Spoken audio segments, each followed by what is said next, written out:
জুলাই স্মৃতি ফাউন্ডেশনের আর্থিক সহায়তা পেল গণ অভ্যুত্থানে নিহত খুলনা বিভাগের ৫৮ পরিবার। আহতদেরও পরিবারকে পুনর্বাসন করা হবে। অনুষ্ঠানে সার্জিস আলম বলেন, গণহত্যার বিচার করতে না পারলে বড় ব্যর্থতা হবে সরকারের। গত ১৬ বছর ধরে স্বৈরাচারকে টিকিয়ে রাখার দায় সবার।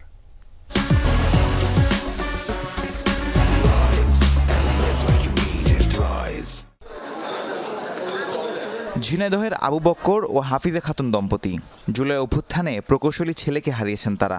আজও থামেনি বাবা মায়ের কান্না।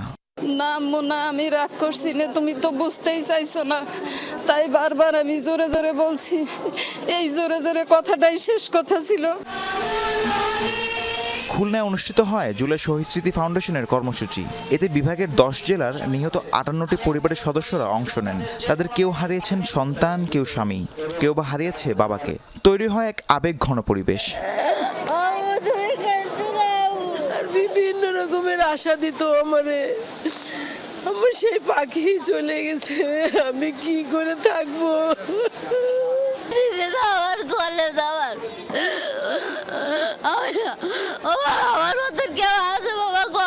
আমি গর্ব করে বলতেছি আমি শহীদের মা।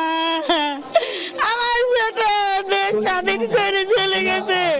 অনুষ্ঠানে ফাউন্ডেশনের সাধারণ সম্পাদক সার্জিস আলম জুলাই আন্দোলনে ছাত্র জনতা হত্যার বিচার নিশ্চিতের দাবি জানান। তা না হলে সেটা অন্তর্বর্তী সরকারের বড় ব্যর্থতা হবে বলে মন্তব্য করেন তিনি। অবৈধ অস্ত্রগুলো দিয়ে আমার ভাই বোনদেরকে হত্যা করেছে, তাদের বিচার করা এই প্ল্যাটফর্মগুলোর, এই অন্তর্বর্তীকালীন যে সরকার, তাদের সবচেয়ে বড় দায়। যদি এটা তারা তাদের জায়গা থেকে করে যেতে না পারে, এটাই তাদের সীমাবদ্ধতার এবং ব্যর্থতার সবচেয়ে বড় প্যারামিটার হবে।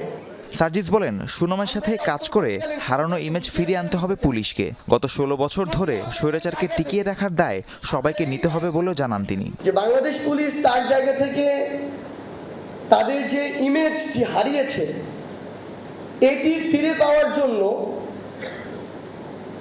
এখন খুনি হাসিনা কোনো পদক্ষেপ নেওয়ার তার কোনো সুযোগ নেই।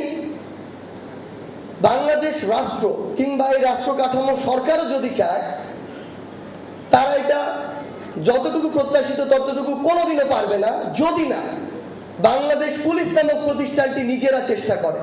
পর্যায়ক্রমে প্রতিটি বিভাগে আন্দোলনের নিহত পরিবারদের অর্থ সহায়তা দিচ্ছে জুলাই স্মৃতি ফাউন্ডেশন। আহতদের পরিবারকেও পুনর্বাসন করা হবে।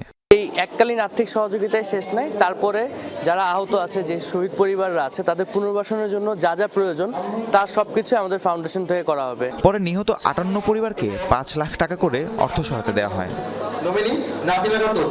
রাহিম সারোয়ার, যমুনা নিউজ।